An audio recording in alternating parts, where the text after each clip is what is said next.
Dunyadari is brought to you by 5paisa.com. Download the app now. Job interview में क्या जवाब दोस्तों ने दिए थे? लाइफ में जब सब कुछ खुद के दम पर किया है तो इन्वेस्टमेंट क्यों नहीं? अब करो सेल्फ इन्वेस्टमेंट स्टार्ट। डाउनलोड करो 5paisa ऐप और खोलो अपना फ्री डीमैट अकाउंट। यूज करो कोड INVEST200। निवेश करना हुआ आसान और फायदेमंद।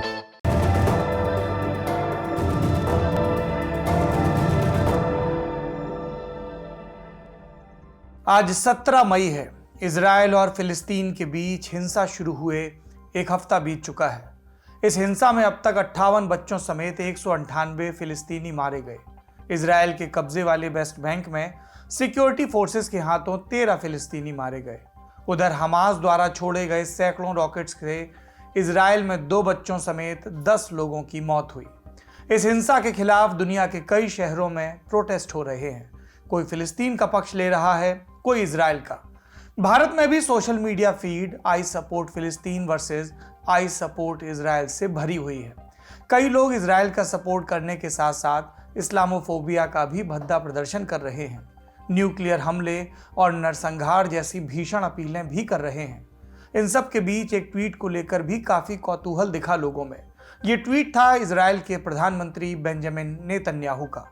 16 मई के अपने इस ट्वीट में नेतन्याहू ने अमेरिका और ब्रिटेन समेत 25 देशों का झंडा लगाया और लिखा, इजराइल के साथ सुदृढ़ता से खड़े रहने के लिए शुक्रिया। आतंकी हमलों के विरुद्ध अपनी सुरक्षा के हमारे अधिकार का समर्थन करने के लिए आपका धन्यवाद। इस ट्वीट पर भी भारतीयों के कई कमेंट आए। कई ने कहा ताज्जुब जताते हुए कि नेतन्याहू ने भारत का झंडा क्यों नहीं लगाया। ये बड़ा सवाल है, लेकिन इसका जवाब नेतन्याहू के पास नहीं, क्योंकि ये मामला जुड़ा है भारत की, हमारे देश की विदेश नीति से।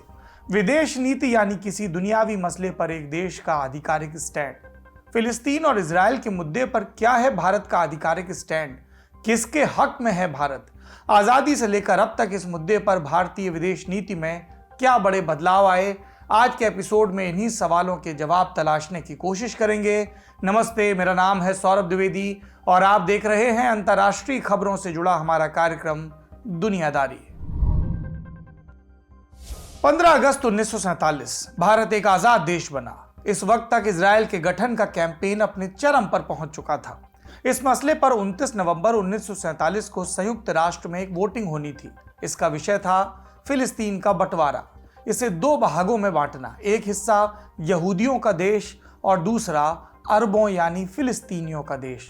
इस वोटिंग से पहले ही यहूदी राष्ट्रवादी अंतर्राष्ट्रीय बिरादरी में अपने लिए समर्थन जुटा रहे थे। उनकी नजर भारत पर भी थी। ये भारत को आजादी मिलने के ठीक पहले की बात है। भारत में तब प्रधानमंत्री पद के दावेदार थे जवाहरलाल नेहरू। अंतर्राष्ट्रीय मंच पर नेहरू की बहुत प्रतिष्ठा थी। चाइनीज गृह युद्ध से लेकर पूंजीवाद और सोवियतवाद, अंतर्राष्ट्रीय मसलों में उनकी दिलचस्पी थी। साम्राज्यवादी ताकतों के खिलाफ चल रहे वैश्विक संघर्ष में वो एक बड़ी अथॉरिटी माने जाते थे। स्पष्ट था कि दुनियावी मामलों में उनकी राय का आजाद भारत की आगामी विदेश नीति पर असर पड़ता, और ऐसा हुआ भी। इसलिए फिलिस्तीन और इजराइल के मुद्दे पर भारत का स्टैंड समझने के लिए नेहरू का विचार जानना जरूरी है। यहूदियों पर क्या राय थी नेहरू की? नेहरू यहूदियों के समर्थक थे। वो नाज़ी जर्मनी द्वारा किए गए यहूदी नरसंहार के पहले से यहूदी अधिकारों की हिमायत करते आए थे। मसलन 1930 के दशक में नेहरू ने यहूदियों के बारे में ये लिखा, यहूदी जहां भी गए दुत्कारे गए, उनकी हत्या हुई, यहां तक कि यहूदी शब्द को ही गाली बना दिया गया। इतने भीषण अत्याचार सहने के बावजूद बिना किसी घर, बिना किसी शरण के यहूदियों ने जिस तरह अपनी पहचान को बनाए रखा, वो इतिहास का एक करिश्मा है। ये नेहरू के बोल थे। तो क्या नेहरू फिलिस्तीन की जमीन पर यहूदी देश बनाए जाने के भी समर्थक थे? फिलिस्तीन जिस मिट्टी पर बसा था उसे यहूदी अपने पूर्वजों की जमीन मानते हैं। वो उसे बतौर देश फिर से हासिल करना चाहते थे, और इसी मुद्दे पर 19वीं सदी में यूरोप के भीतर एक बड़ी मुहिम भी शुरू हुई जिसका नाम था ज़ायनिज़्म। ज़ायनिज़्म शब्द बना है ज़ायान से। हिब्रू भाषा में जेरूसलम का एक नाम ज़ायान है। ज़ायनिज़्म का मतलब है यहूदी राष्ट्रवाद। इसके सपोर्टर्स को कहा जाता है ज़ायनिस्ट। ये मूवमेंट मानता था कि यहूदी धर्म और यहूदी राष्ट्र एक दूसरे में गुथे हैं। उनकी धार्मिक, सांस्कृतिक, राजनीतिक और भौगोलिक पहचान एक दूसरे से जुड़ी हुई है। जैसे फ्रांस पर फ्रेंच का और अमेरिका पर अमेरिकन का हक है, ठीक उसी तरह अपनी प्राचीन भूमि पर देश बनाने का हक यहूदियों को भी है। और इसी मूवमेंट के चलते 20वीं सदी में आकर मॉडर्न इजराइल के गठन की राह बनी। अब फिर से लौटते हैं नेहरू पर। नेहरू मानते थे कि जहां फिलिस्तीन बसा है उस जमीन से यहूदियों की प्राचीन जड़ें जुड़ी हैं, लेकिन इसका मतलब ये नहीं कि आधुनिक काल में भी उस भूभाग पर यहूदियों का अधिकार है। नेहरू ने 1939 में लिखा था, यह सच है कि यहूदियों के लिए फिलिस्तीन उनकी पवित्र जमीन है, लेकिन फिलिस्तीन कोई निर्जन भूभाग नहीं, वो अरबों का घर, उनका वतन है। यहाँ भारत के ऐतिहासिक बैकग्राउंड का जिक्र भी जरूरी है। भारत दशकों तक यूरोपियन पावर्स का गुलाम रहा। बहुत संघर्ष के बाद आजादी मिली, इसलिए नेहरू समेत कांग्रेस की बड़ी लीडरशिप साम्राज्यवाद से संघर्ष कर रहे सभी देशों को सपोर्ट करती थी। नेहरू कहते थे, अंग्रेज फिलिस्तीन के भीतर भी अपनी मनमानी कर रहे हैं, डिवाइड एंड रूल की नीति चला रहे हैं।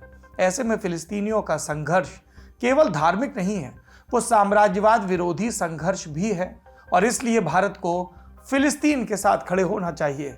अगर यहूदियों को आज़ाद भारत का सपोर्ट चाहिए था तो ज़रूरी था कि नेहरू के विचार बदले जाएं। इसका जिम्मा मिला मशहूर वैज्ञानिक एल्बर्ट आइंस्टाइन को। आइंस्टाइन थोड़ी हिचक के साथ ही सही, लेकिन ज़ायनिज़्म के सपोर्टर थे। नेहरू आइंस्टाइन के प्रशंसक थे, इसलिए ज़ायनिस्ट लीडर्स ने नेहरू को मनाने का टास्क आइंस्टाइन को सौंपा। 13 जून 1947 को आइंस्टाइन ने 4 पन्नों की एक चिट्ठी भेजी नेहरू को। इसमें उन्होंने हिटलर के हाथों हुए यहूदी नरसंहार का हवाला दिया और नेहरू से अपील की कि आप यहूदी राष्ट्र का समर्थन करें। इसके जवाब में नेहरू ने 11 जुलाई 1947 को 3 पन्नों की चिट्ठी लिखी। इसमें नेहरू लिखते हैं कि मैं यहूदियों के लिए हमदर्दी रखने के साथ साथ अरबों के प्रति भी सहानुभूति रखता हूं। उन्होंने कहा कि फिलिस्तीनी भूमि के बंटवारे और यहूदी राष्ट्र के गठन को हम सपोर्ट नहीं कर सकते। इस चिट्ठी में नेहरू ने एक और ज़रूरी बात लिखी। उन्होंने कहा, दुर्भाग्य से लीडर्स को अपने मुल्क का हित देखते हुए स्वार्थी फैसले लेने पड़ते हैं। इसका क्या मतलब था? कई जानकार मानते हैं कि नेहरू की इन पंक्तियों का संदर्भ था भारत का बंटवारा। धर्म के नाम पर भारत के 2 टुकड़े हो रहे थे। सांप्रदायिक नफरत के चलते राष्ट्र निर्माण और राष्ट्रीय एकता बड़ी चुनौतियां थीं। देश में मुस्लिम अल्पसंख्यकों की एक बड़ी आबादी थी और ये बड़ी आबादी ज़ायनिज़्म का विरोध करती थी। ऐसे में फिलिस्तीनी अधिकारों की मुखालफत से वो आहत हो सकते थे। एक बड़ा खतरा पाकिस्तान से भी था। उसके साथ युद्ध की नौबत आती तो भारत को इंटरनेशनल सपोर्ट की ज़रूरत पड़ती और पाकिस्तान को काउंटर करने के लिए अरब और मुस्लिम देशों का समर्थन भी चाहिए होता। ये मुस्लिम देश फिलिस्तीन के समर्थक थे। शायद ये भी एक बड़ी वजह थी कि आज़ाद भारत ने फिलिस्तीनी अधिकारों के साथ खड़े होने का विकल्प चुना। हमने आपको बताया था कि 29 नवंबर 1947 को फिलिस्तीन और इजराइल के मुद्दे पर यूएन में वोटिंग होनी थी। इसके 2 रोज पहले भी खाइम वाइजमन, जो आगे चलकर इजराइल के पहले राष्ट्रपति बने, उन्होंने नेहरू को मनाने की कोशिश की। लिखा कि भारत फिलिस्तीन के बंटवारे का विरोध कैसे कर सकता है, लेकिन ज़ायनिस्ट की कोशिश नाकाम रही। 29 नवंबर 1947 को जब यूएन में वोटिंग हुई तो भारत ने इस पार्टीशन रेजोल्यूशन के विरोध में मतदान किया। इस प्रस्ताव के समर्थन में 33 वोट डाले गए, विरोध में 13 वोट, और ब्रिटेन समेत 10 मुल्क वोटिंग से गायब रहे। अमेरिका और ब्रिटेन ये 2 सुपर पावर्स थी जिनकी सपोर्ट के चलते उस वक्त इजराइल का गठन हो गया। 14 मई 1948 को इजराइल ने स्वतंत्र देश के गठन की घोषणा की। इस मसले पर जून 1949 में एक और सत्र हुआ यूएन का, और यहां भी भारत ने बतौर राष्ट्र इजराइल को मान्यता देने से इनकार किया। भारत ने ऐसा क्यों किया, जबकि स्पष्ट था कि इजराइल बन चुका था? जानकारों के मुताबिक इसकी एक बड़ी वजह कश्मीर का मुद्दा था। आज़ादी के समय से ही भारत और पाकिस्तान में कश्मीर को लेकर झगड़ा था। दोनों के बीच युद्ध भी हो चुका था। पाकिस्तान इस मसले को यूएन सिक्योरिटी काउंसिल से शिफ्ट करके जनरल असेंबली में लाना चाहता था। भारत को डर था कि अगर उसने इजराइल को मान्यता दी तो कहीं अरब मुल्क इस मुद्दे पर पाकिस्तान को सपोर्ट ना कर दें। इसके अलावा अरब देश ऑयल सप्लायर थे, उन्हें नाराज करने पर मिडिल ईस्ट में भारत के हितों को नुकसान पहुंच सकता था। तो क्या भारत ने इजराइल को कभी मान्यता नहीं दी, और वो भी इजराइल के गठन के 2 ही साल के बाद, सितंबर 1950 में। ऐसा क्यों हुआ? क्योंकि इस वक्त तक मिडिल ईस्ट के 2 बड़े देश ईरान और तुर्की इजराइल को मान्यता दे चुके थे। यहां ध्यान रखिएगा कि इस समय का ईरान 1979 में स्थापित कट्टरपंथी इस्लामिक ईरान नहीं था। यानी अब इजराइल को मान्यता देकर भारत मिडिल ईस्ट में अलग थलग नहीं होता। इसके बाद 1953 में इजराइल ने बंबई में अपना पहला वाणिज्यिक दूतावास खोला।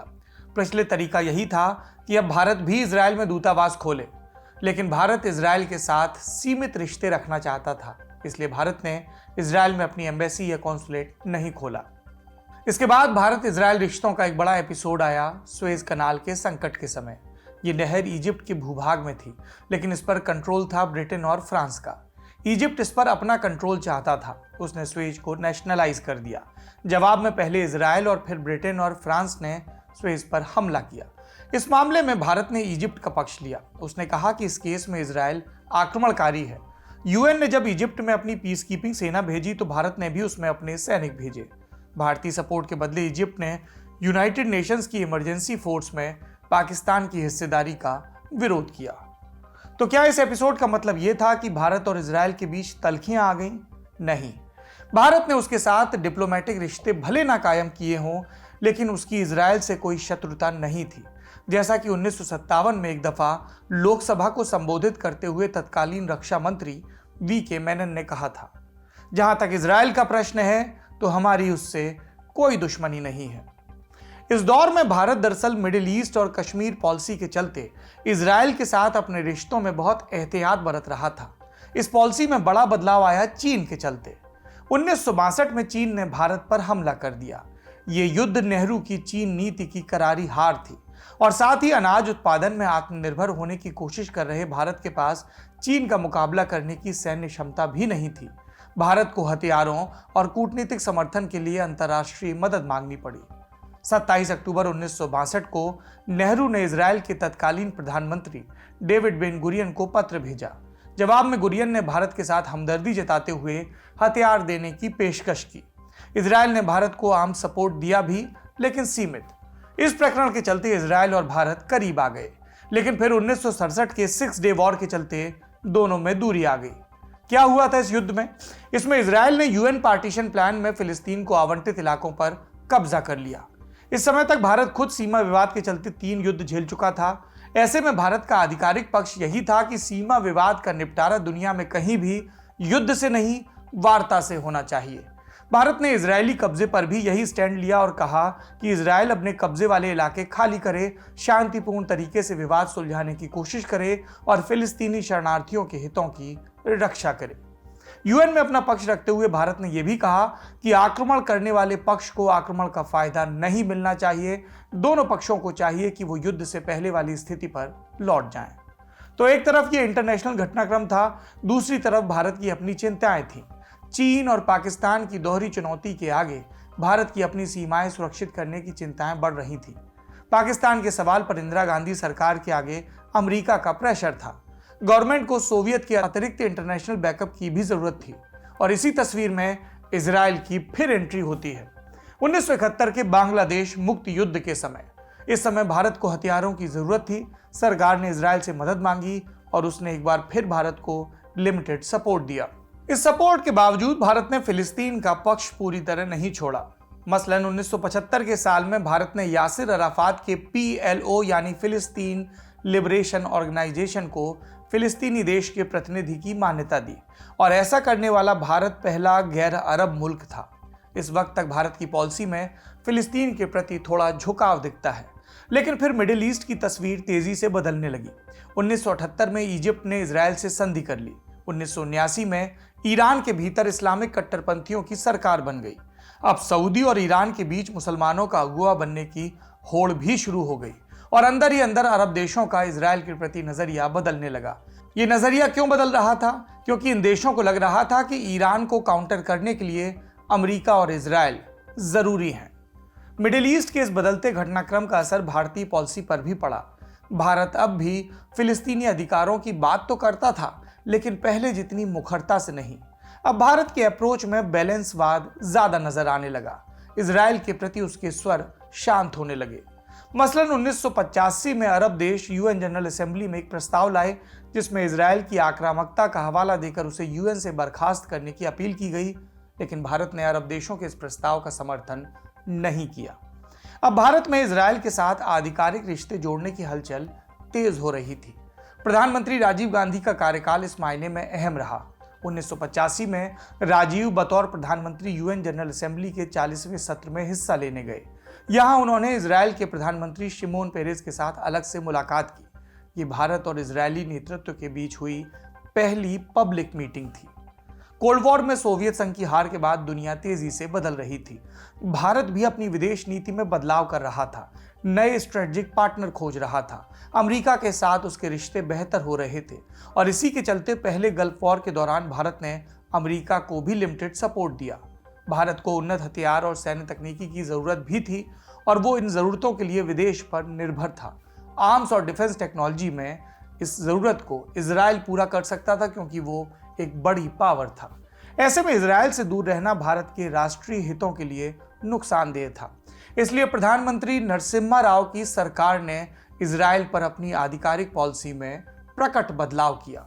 1975 में यूएन के भीतर एक प्रस्ताव आया था जिसे कहते थे यूएनजीए रेजोल्यूशन नंबर 3379। इसमें ज़ायनिज़्म की तुलना नस्लवाद से की गई थी। तब भारत ने इस प्रस्ताव को सपोर्ट किया था, लेकिन दिसंबर 1991 में इसी मसले पर अमेरिका एक और प्रस्ताव लाया जिसमें रेजोल्यूशन 3379 को वापस लेने का प्रस्ताव था और भारत ने इसे वापस किए जाने के प्रस्ताव का भी समर्थन किया। यानी भारत ने इजराइल के हक में फैसला किया। फिर 29 जनवरी 1992 को एक बड़ा फैसला आया। इस तारीख को भारत ने इजराइल के साथ आधिकारिक कूटनीतिक रिश्ते कायम करने की घोषणा की। भारत और इजराइल के करीब आने का सिलसिला नरसिम्हा राव की इसी पहल से शुरू हुआ। 1993 में इजराइल के विदेश मंत्री भारत आए। उन्होंने शिमला समझौते का समर्थन किया और कहा कि इसी को नींव बनाकर कश्मीर का मुद्दा सुलझाया जाना चाहिए। यानी इजराइल ने सीधे तौर पर पाकिस्तान के बरक्स भारत के स्टैंड को सपोर्ट किया। इजराइल और भारत के बीच विज्ञान और तकनीक के क्षेत्र में भी कई करार हुए। इसके एक बरस बाद 1994 में दोनों देशों के बीच व्यापारिक समझौता हुआ। फिर जनवरी 1997 में इजराइल के तत्कालीन राष्ट्रपति एजर वाइजमैन भारत के दौरे पर आए। ये पहली बार था जब कोई इजरायली राष्ट्रपति भारत आया हो और इसके बाद से भारत और इजराइल के बीच रक्षा सहयोग ने तेजी पकड़ी। भारत हथियारों का बड़ा खरीदार था, इजराइल हथियारों का बड़ा विक्रेता। भारत को बेहतर हथियार चाहिए थे और इजराइल को बड़ा खरीदार। ऐसे में इजराइल ने डिफेंस रिसर्च में भारत को कोऑपरेट करना शुरू किया। केंद्र में अटल बिहारी वाजपेयी की सरकार बनने के बाद इजराइल और भारत के संबंध और मजबूत हुए। पोखरण परमाणु परीक्षण के बाद अमेरिका समेत कई देशों ने भारत की आलोचना की, आर्थिक प्रतिबंध लगाए, लेकिन अमेरिका का सहयोगी होने के बावजूद इजराइल ने भारत की निंदा तक नहीं की, बल्कि उसने डिफेंस से जुड़े मामलों में भारत की मदद ही की। दोनों देशों के रिश्तों में एक और बड़ा जंप हमें दिखा कारगिल युद्ध के दौरान। इस वक्त इजराइल ने भारत को हथियार दिए और कारगिल में जीत के बाद भारत ने इजराइल से हथियार खरीदने का बड़ा सौदा भी किया। इसमें ड्रोन, रडार और मिसाइलें शामिल थी। इसी बढ़ती दोस्ती के चलते 2003 में इजराइल के उस वक्त के प्रधानमंत्री एरियल शेरोन भारत के दौरे पर आए। 2009 में भी इजराइल ने 8 Barak air defence system Bharat को भेजे। यानी मनमोहन सिंह के दौर में भी ये डिफेंस पार्टनरशिप चालू रही। आपको मैंने विस्तार से भारत और इजराइल का बैकग्राउंड बताया। अब बिल्कुल हालिया हिस्ट्री पर आते हैं। 2014 में केंद्र में नरेंद्र मोदी की सरकार बनती है। ये वो समय था जब मिडिल ईस्ट में अरब स्प्रिंग के बाद की हिंसा चल रही थी, सीरिया और इराक में लड़ाई और एर्दोगान के नेतृत्व वाला तुर्की कट्टरपंथी हार्डलाइन फॉलो कर रहा था। भारत का पुराना दोस्त ईरान अलग थलग था। अमेरिका के साथ भारत की बढ़ती दोस्ती के चलते ईरान के साथ हमारे रिश्तों में ठंडापन भी आया था और ईरान चीन के पाले में चला गया था। वो जब तब कश्मीर के मसले को लेकर भारत की आलोचना भी करने लगा था, जबकि मोदी सरकार कश्मीर पर और सख्त रवैया अपनाना चाहती थी। एक और बड़ा फैक्टर था यहाँ, क्या? मोदी सरकार का हिंदुत्व के प्रति झुकाव। भारतीय मुसलमान हमेशा से ही फिलिस्तीनी अधिकारों के प्रति भावुक रहे हैं। ये एक बड़ी वजह थी कि पहले की सरकारों ने फिलिस्तीन का हमेशा पक्ष लिया। मोदी सरकार ऐसी किसी रियायत के लिए तैयार नहीं थी। इसका अप्रोच हार्डलाइन था। इसका एक असर इजराइल के साथ हमारे रिश्तों पर भी पड़ा। इजराइल कई मायने में मिडिल ईस्ट के भीतर भारत का सबसे मजबूत पार्टनर बन गया। इसकी शुरुआत 2014 में हुई जब प्रधानमंत्री Narendra Modi UN general assembly के सत्र में हिस्सा लेने के लिए न्यूयॉर्क गए। यहाँ उन्होंने इजरायली प्रधानमंत्री बेंजामिन नेतन्याहू के साथ अलग से मुलाकात की। अब इजराइल के प्रति शिफ्ट हो रहा भारतीय झुकाव साफ दिखने लगा। मसलन 2015 इस बरस यूएन मानवाधिकार कमीशन में इजराइल पर वोटिंग हुई। मामला था गाजा में इजराइल द्वारा किए गए कथित युद्ध अपराधों की जांच का। 2014 में जब इस जांच का गठन हुआ तब भारत ने इसे सपोर्ट किया था, लेकिन 2015 में जब कमीशन अपनी जांच रिपोर्ट लेकर आया तो भारत वोटिंग में गैर हाजिर रहा, एब्सटेन कर गया। और बढ़ते झुकाव के इसी क्रम में साल 2015 में तत्कालीन भारतीय राष्ट्रपति प्रणब मुखर्जी इजरायल के दौरे पर पहुंचे। ये पहली बार था जब भारत के राष्ट्रपति इजरायल के दौरे पर गए हों। 2016 में इजरायल के राष्ट्रपति रॉबिन रिवलिन भी 6 दिन की भारत की यात्रा पर आए। ये यात्राएं एक हिस्टोरिकल दौरे की जमीन तैयार कर रही थी। और ये दौरा क्या था? जुलाई 2017 में प्रधानमंत्री नरेंद्र मोदी का इजरायल दौरा। मोदी का स्वागत करते हुए नेतन्याहू ने तब कहा था, हम बहुत वक्त से आपका इंतजार कर रहे थे, हम 70 सालों से आपकी राह देख रहे थे। नेतन्याहू और मोदी दोनों ने दोस्ती का प्रदर्शन करने में कोई कसर नहीं छोड़ी। लोगों ने उनके रिश्ते को नाम दिया ब्रोमांस। नेतन्याहू बोले कि भारत और इजरायल का रिश्ता स्वर्ग में तय हुई शादी सा है। हालांकि यही लाइन उन्होंने चीन के राष्ट्रपति शी जिनपिंग से भी कही थी। खैर, मोदी ने अपनी उस यात्रा में नेतन्याहू को भारत आने का न्योता दिया। इसके बाद 2018 में नेतन्याहू 6 दिन के भारत दौरे पर आए। सारा संदर्भ आपको बता दिया। अब आते हैं बिल्कुल मौजूदा प्रकरण पर। इजरायल और फिलिस्तीन के बीच पिछले एक हफ्ते से हिंसा जारी है और भारत का इस पर क्या पक्ष है? भारत ने दोनों की साइड ली है। भारत ने कहा कि वो हमास द्वारा रॉकेट दागे जाने का विरोध करता है और इजरायल द्वारा गाजा पर की जा रही बमबारी की भी मुखालफत करता है। 16 मई को मिडिल ईस्ट के इस घटनाक्रम पर एक वार्ता हुई। इसमें यूएन में भारत के प्रतिनिधि टीएस तिरुमूर्ति ने ये बात कही। तिरुमूर्ति ने संयुक्त राष्ट्र सुरक्षा परिषद से कहा कि मौजूदा हिंसा के चलते बहुत सारे लोगों की जान गई, इसमें औरत और बच्चे भी शामिल हैं, इसलिए भारत दोनों पक्षों से संयम की अपील करता है। यानी इस हिंसक प्रकरण में भारत हिंसा करने वाले सभी पक्षों की निंदा करता है, फिर चाहे वो हमास हो या इजरायल। और यही है भारत का आधिकारिक स्टैंड।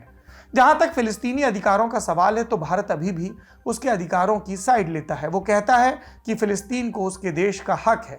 भारत स्टेटस को बनाए रखने का पक्ष लेता है और स्टेटस को मतलब 1967 के युद्ध के पहले की स्थिति, यानी इजरायल ने जिन फिलिस्तीनी इलाकों पर कब्जा किया है उन्हें फिलिस्तीन को लौटाया जाए। इसलिए 2017 में जब अमेरिका ने जेरूसलम को इजरायली राजधानी के तौर पर मान्यता देने की बात कही तो यूएन में भारत ने इस प्रस्ताव का विरोध किया। कई लोग भारत की फिलिस्तीनी इजरायल पॉलिसी को कुछ कंफ्यूज्ड मानते हैं। कुछ कहते हैं भारत अपने राष्ट्रीय हितों के मुताबिक पॉलिसी बदलता गया, कुछ कहते हैं भारत ने बैलेंस बनाने की कोशिश की, और कई लोग फिलिस्तीन के मुकाबले इजरायल के प्रति भारत के बढ़ते झुकाव की आलोचना करते हैं। कुछ ये भी कहते हैं कि इजरायल बड़ी इकॉनमी है, रक्षा और तकनीक में उन्नत है और उससे अलग थलग रहकर भारत को नुकसान ही होगा। ये सत्य है कि पिछले 25 साल में भारत की इजरायल के साथ दोस्ती लगातार गहरी हुई है। तो जब भारत की इजरायल से दोस्ती हो रही तो फिलिस्तीनी पक्ष को क्यों नहीं छोड़ा? इसलिए कि किसी भी देश की विदेश नीति रातों रात नहीं बदलती, उसमें 180 डिग्री का बदलाव नहीं आता। इजरायल के साथ बढ़ती नजदीकियों के बावजूद भारत समय समय पर फिलिस्तीन के साथ खड़ा होता है। वो फिलिस्तीन के अस्तित्व का पक्ष लेता है और शायद इसीलिए नेतन्याहू के उस थैंक यू ट्वीट में भारत का नाम नहीं था। आज की दुनियादारी में इतना ही। शुक्रिया, शुभ रात्रि।